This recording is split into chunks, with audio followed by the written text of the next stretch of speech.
Hola, en esta clase vamos a ver aplicaciones de las derivadas parciales. La primera aplicación que vamos a ver es el análisis marginal.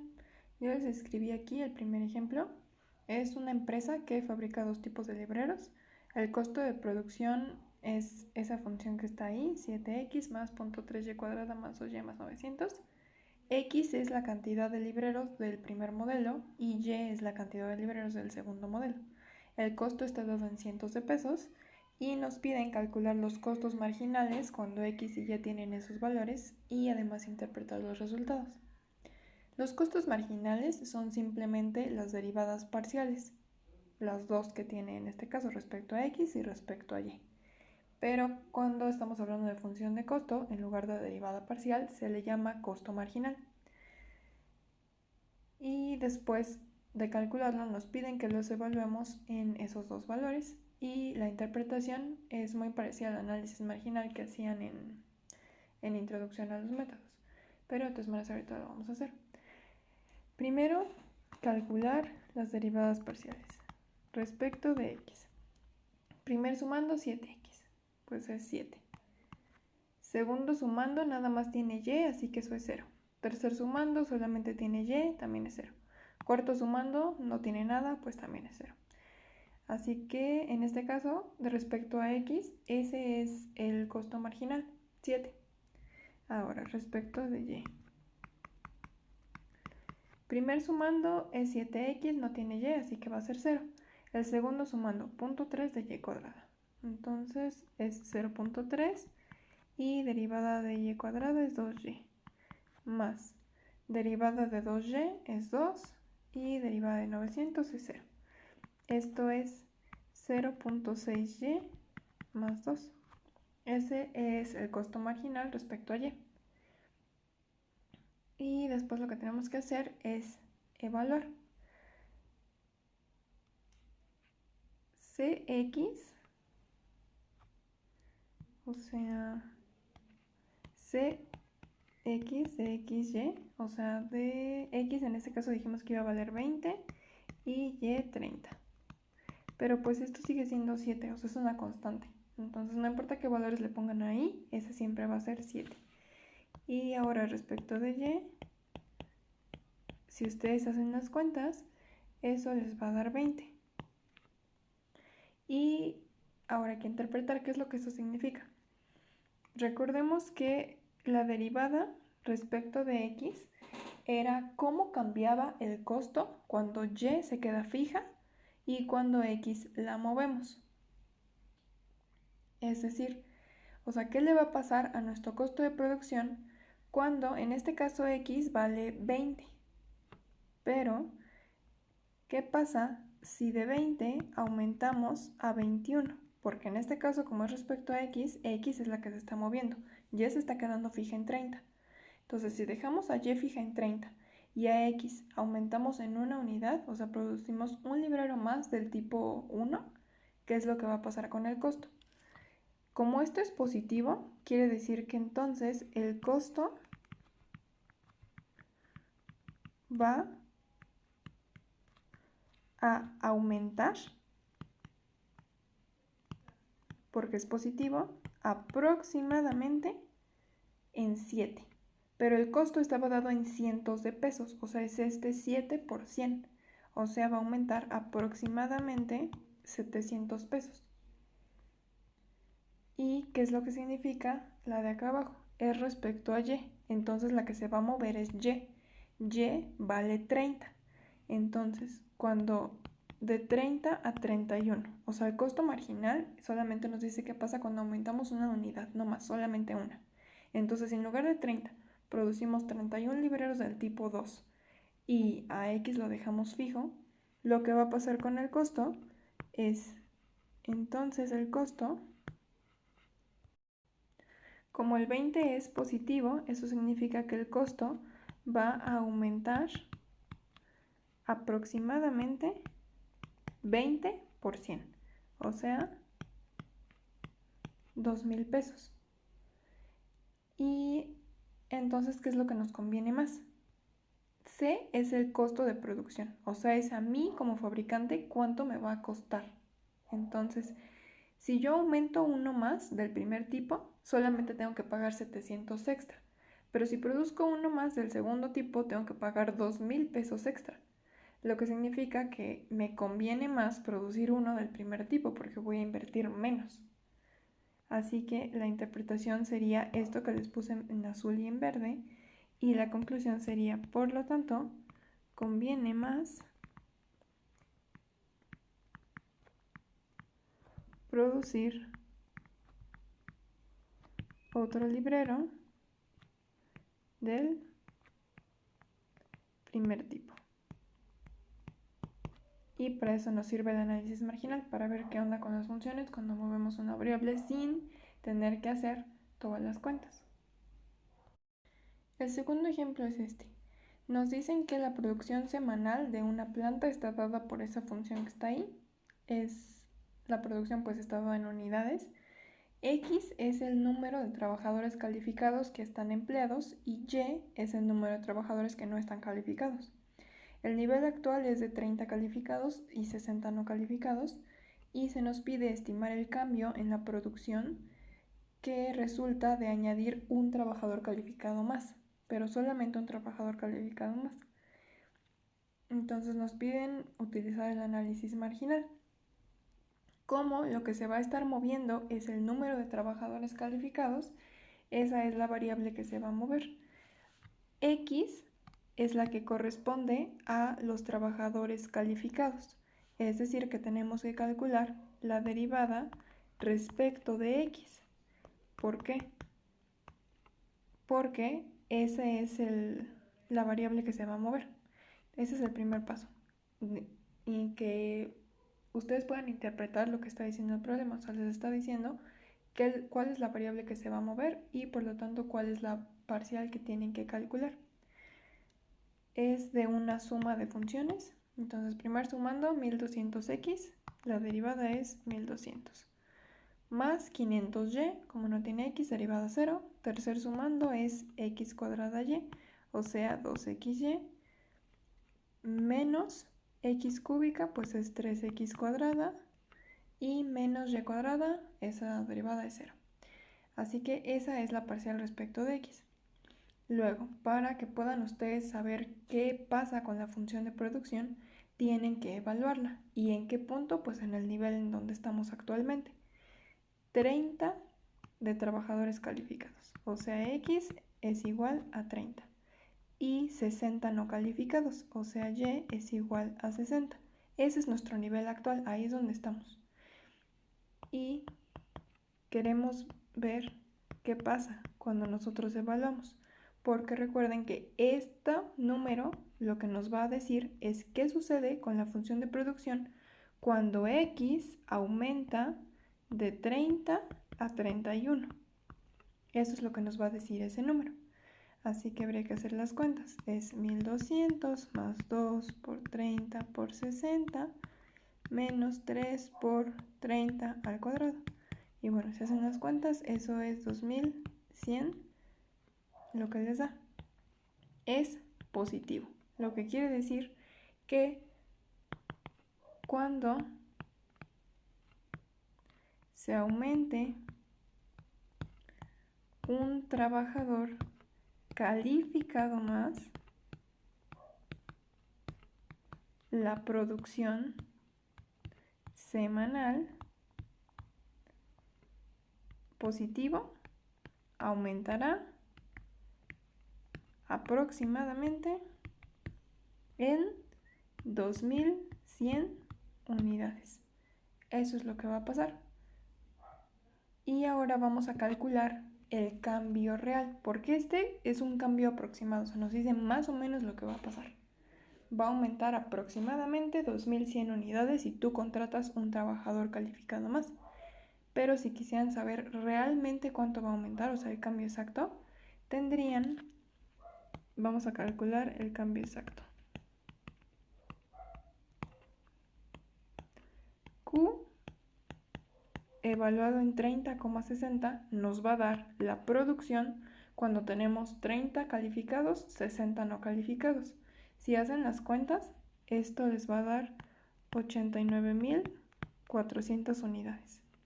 Y ahora, si tuvieran uno más, este sería igual a 31, este se queda fijo en 60 y eso les daría 91.469 unidades. Esto es realmente lo que van a producir con una unidad más. Y ahora, ¿cuál es la diferencia entre estos dos? La diferencia, o sea, la resta, es de 2.069 unidades. Eso es realmente lo que aumenta cuando ustedes contratan un trabajador más. Cuando contratan uno más, pueden producir 2.069 unidades más. Y pues sí, más o menos, ¿no? Es aproximado el cambio.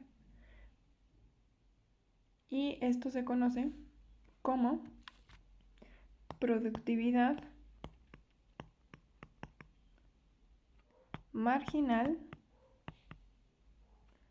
respecto, en este caso fue a x porque es la variable respecto a la cual derivamos. Es igual que el costo. Como era función de costo, se le llama costo marginal. Y en este caso, como es función de producción, se le conoce como productividad marginal, pero pues solamente es la derivada parcial de la función de producción. Y nada más un paréntesis de definiciones. Si en lugar de tener una función de producción cualquiera, tuvieran la de Cobb-Douglas, que es esa que está ahí, ya la deben de conocer. Recuerden que K representa la inversión de capital, normalmente en miles de dólares. L es la mano de obra, que está dada en horas trabajador. Entonces, a la parcial respecto de K se le conoce como productividad marginal de capital. Y respecto de L se le conoce como productividad marginal de mano de obra. Esto solamente es cuando está dada su función en términos de inversión de capital y de mano de obra.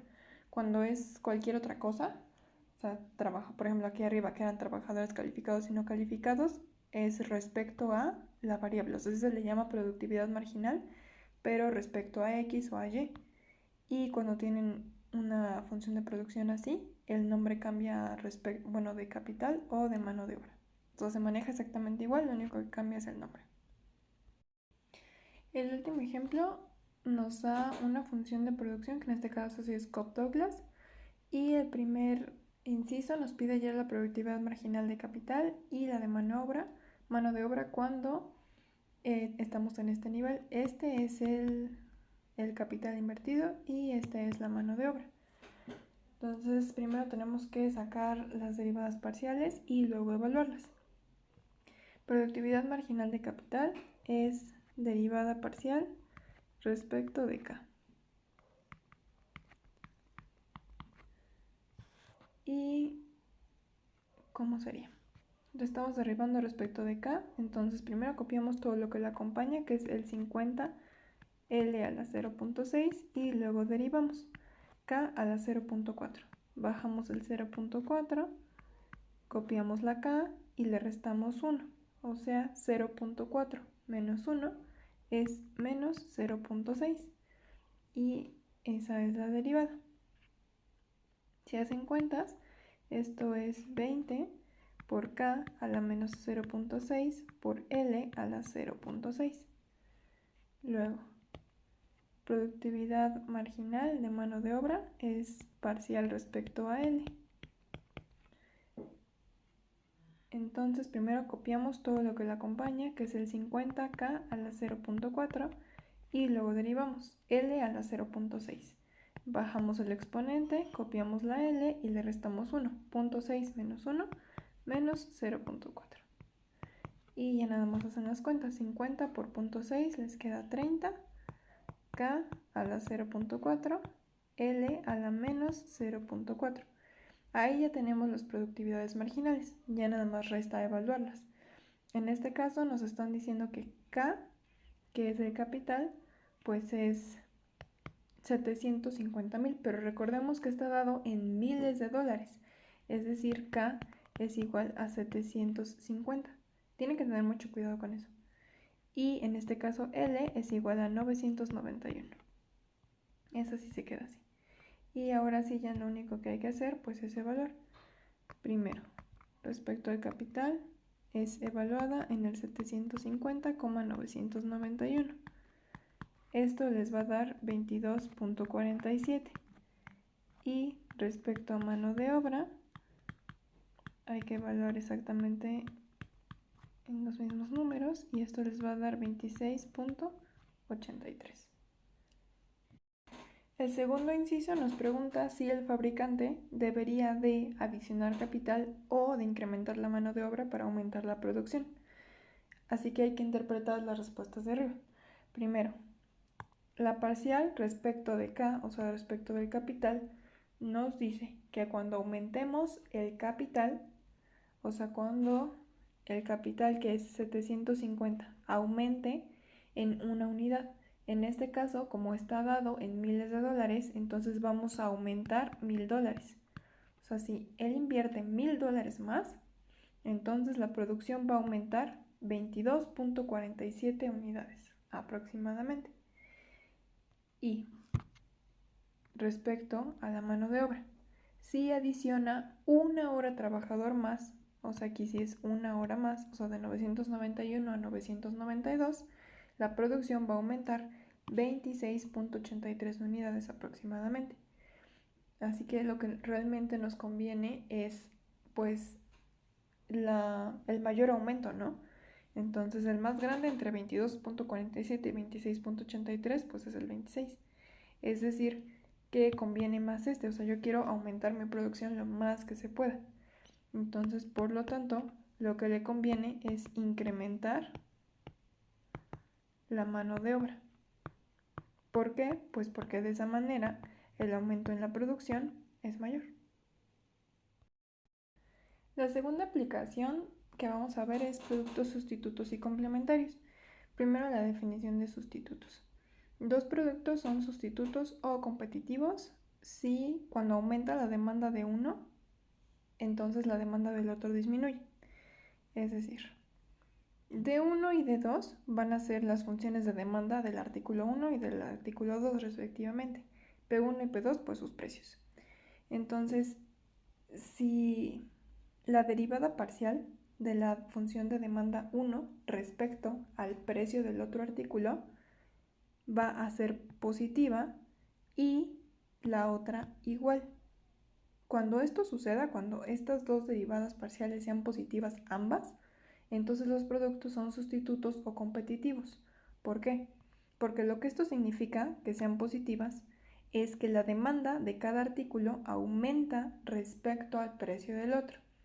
Es decir, que esta derivada lo que nos está diciendo, acuérdense que representaba el cambio de la función de 1 cuando P2 aumenta. Entonces, yo tengo un primer artículo que sea, no sé, pan integral. Entonces, mi función de demanda de pan integral, pues es una función, la que sea. Y P2 va a ser el precio del pan blanco. Entonces, cuando el pan blanco aumente de precio, ¿qué va a pasar con el pan integral? Pues normalmente, si uno aumenta de precio, pues compras el otro. No dices, no, está muy caro, mejor compro el otro. Y viceversa. Si el pan integral aumenta de precio, pues entonces a lo mejor la gente va a preferir comprar el pan blanco. Y eso es lo que está representando que estas dos derivadas sean positivas. Que cuando este precio aumente, entonces la demanda del primer artículo va a aumentar. Y lo mismo acá. Cuando el precio del otro artículo aumente, entonces la demanda de mi artículo va a subir. Y por eso se les llaman competitivos o sustitutos. Ahora, los artículos complementarios son al revés. Cuando el decremento en la demanda de uno provoca que la demanda del otro también disminuya. Eso, en términos de derivadas parciales, se ve como que la derivada respecto a la demanda del primero, no, la parcial de la demanda del primero respecto al precio del segundo es negativa y la otra igual. ¿Por qué? Porque cuando el precio del otro artículo aumente, entonces la demanda de mi primer artículo va a disminuir. Y al revés, cuando el precio del primer artículo aumente, cuando esté muy caro, entonces el segundo artículo tampoco lo van a comprar. Eso es lo que significa la notita en azul de abajo, que la demanda de uno se reduce respecto al precio del otro. Y por ejemplo, es las impresoras y las tintas.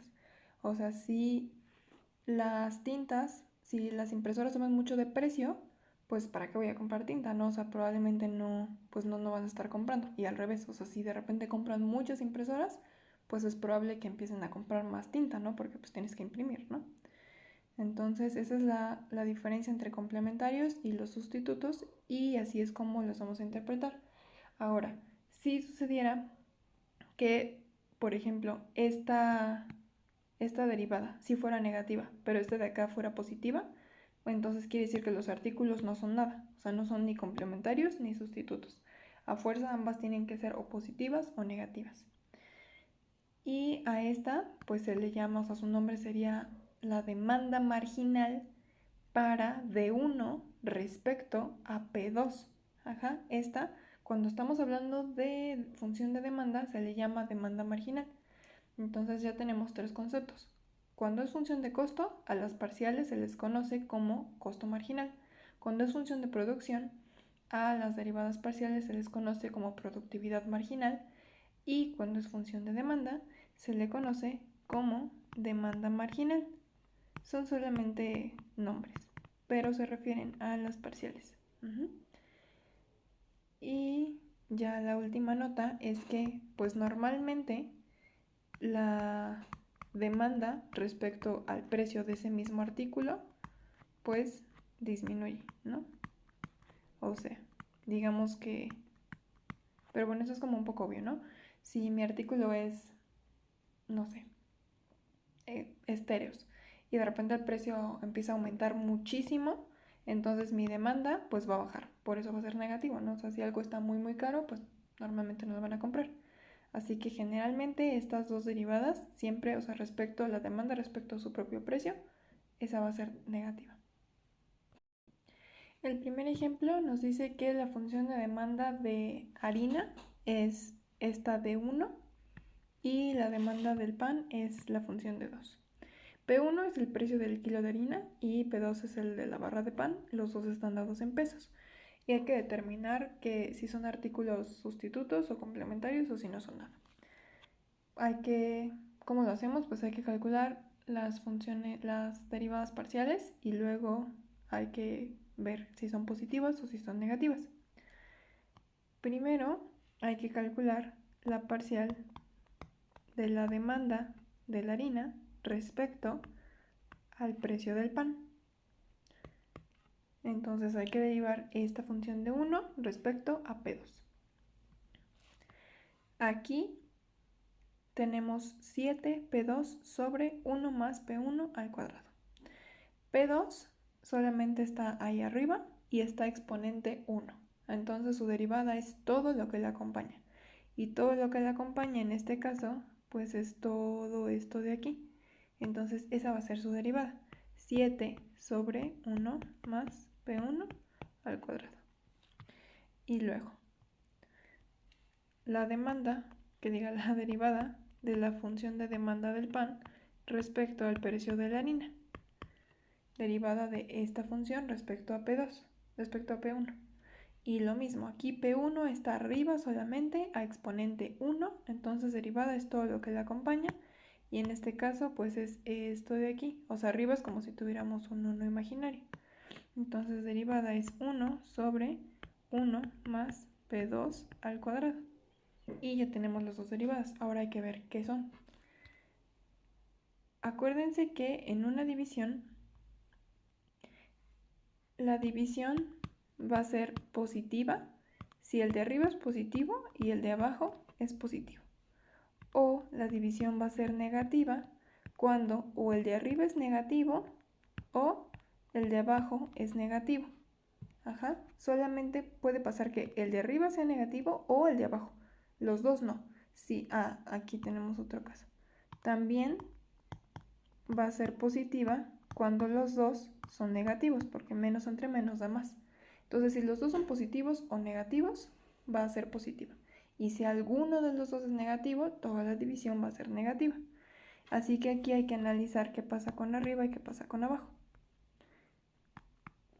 7, pues ese es positivo, ¿no? Es obvio.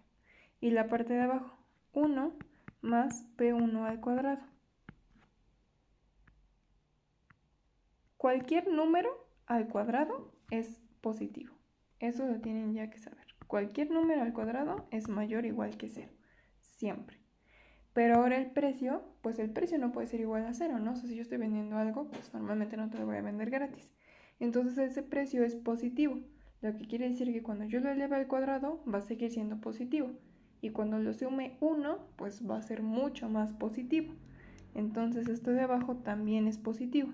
Como tenemos positivo entre positivo, eso significa que toda la división es positiva.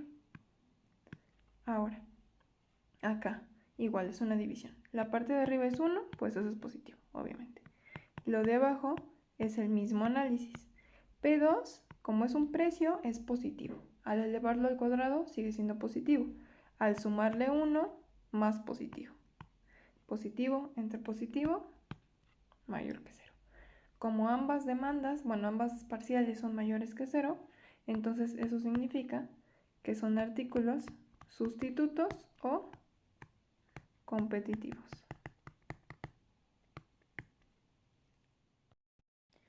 Ahora nos dan esas otras dos funciones de demanda, igual la de D1 pues es el artículo 1 y de D2 es el artículo 2, y hay que determinar qué tipo de artículos son.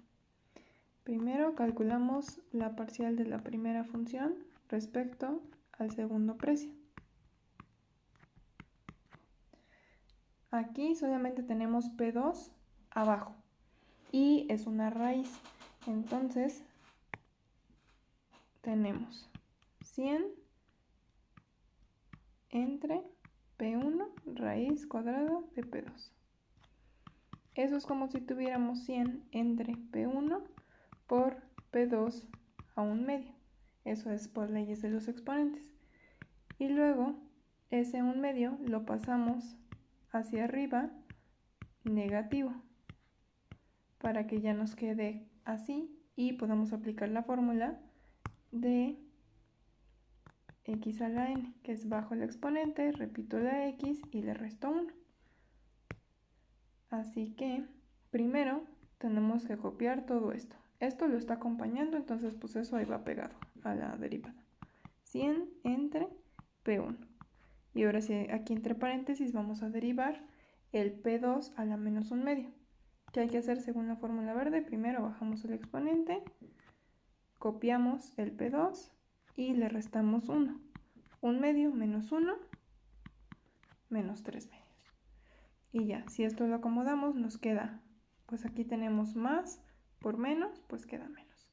Entonces menos 100, abajo el P1 que ya estaba, y luego este como está exponente negativo, pues lo bajamos para que sea un exponente positivo.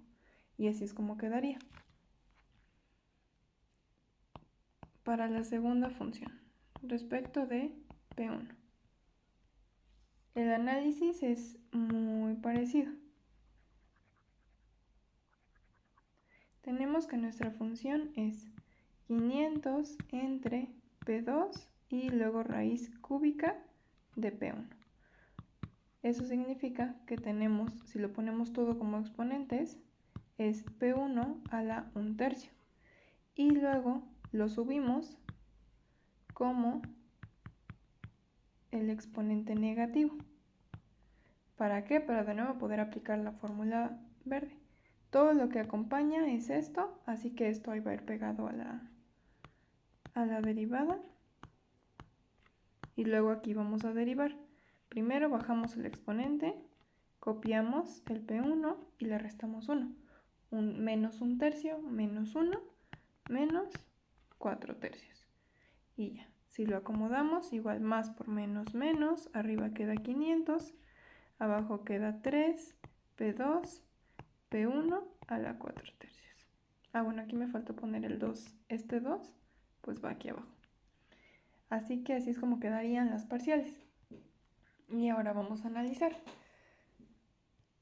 La parte de arriba de esta derivada, bueno, déjenme borrar este lado para poder escribir aquí.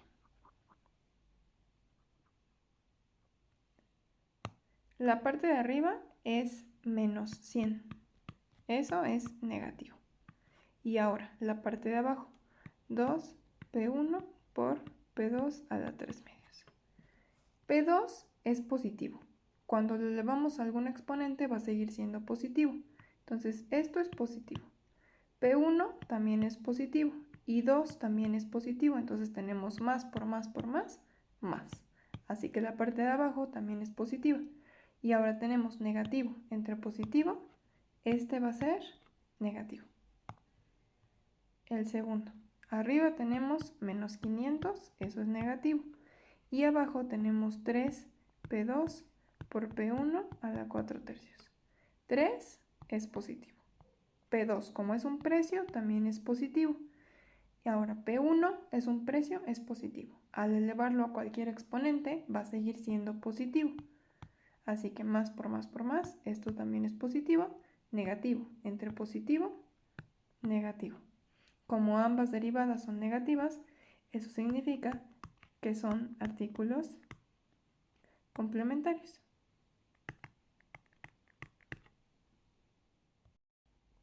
En el tercer ejemplo tenemos ese par de ecuaciones de demanda. Vamos a calcular las parciales. La parcial de la primera respecto al segundo precio. Como es una suma, hay que derivar sumando por sumando. El primero es 20, derivada de 0. Luego el segundo es menos P1, como no hay P2, la derivada también es 0. Y el tercero es menos 2P2. Como P2 está al exponente 1, es todo lo que le acompaña, y todo lo que le acompaña es menos 2. Luego, la derivada de la segunda respecto al primer precio. Primero el 50, esa derivada es 0. 2P1, P1 está el exponente 1, todo lo que le acompaña es el 2 positivo. Y tercer sumando es P2, no hay P1, esa derivada es 0.